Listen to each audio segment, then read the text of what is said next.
Trump takes on cybercrime, a new era of digital warfare. Written by John Oliver from Last Week Tonight with John Oliver. The digital world is a dangerous place. Cybercrime is a real and growing threat.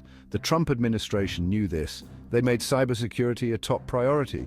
Trump understood that cyber attacks could cripple our nation. They could target our power grid, our banks, and our elections. The government had to act. The Trump administration took a multi-pronged approach. They beefed up our defenses, they went after cybercriminals, and they worked with the private sector. Trump's focus on cybersecurity was a necessary step. The digital world is constantly evolving. So are the threats we face. We must be prepared to adapt and fight back. Teaming up against threats, the power of public-private partnerships. Fighting cybercrime is a team effort. The government can't do it alone, neither can the private sector. We need to work together. Public-private partnerships are essential. They bring together the best of both worlds. The government has expertise in intelligence and law enforcement. The private sector has cutting-edge technology.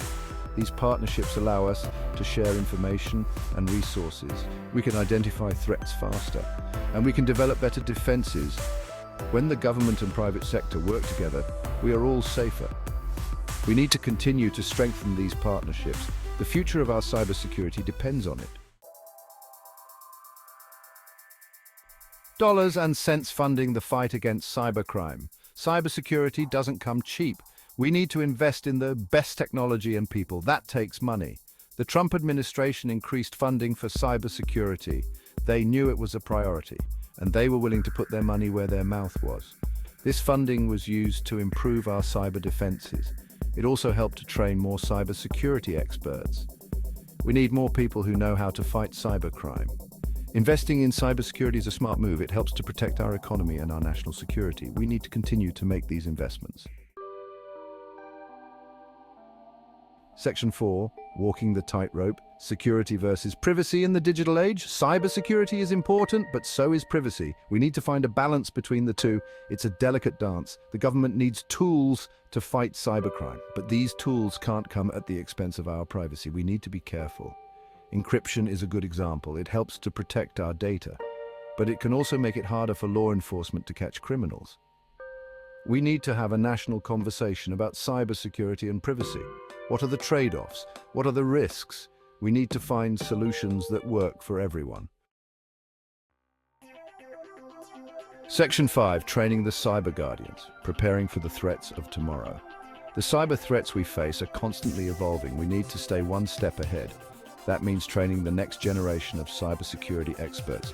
We need more people with the skills to protect our networks. We need people who can think like hackers, and we need people who can develop new technologies. The government can help. They can provide funding for cybersecurity education. They can also work with the private sector to create training programs. Investing in cybersecurity education is an investment in our future. We need to make sure we have the best and brightest minds working on this problem. Section 6, cybercrime knows no borders, the need for global cooperation. Cybercrime is a global problem. It affects every country.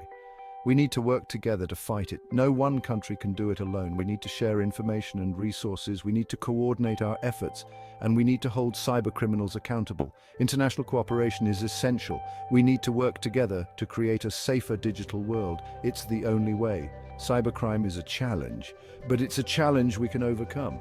By working together, we can make the digital world a safer place for everyone.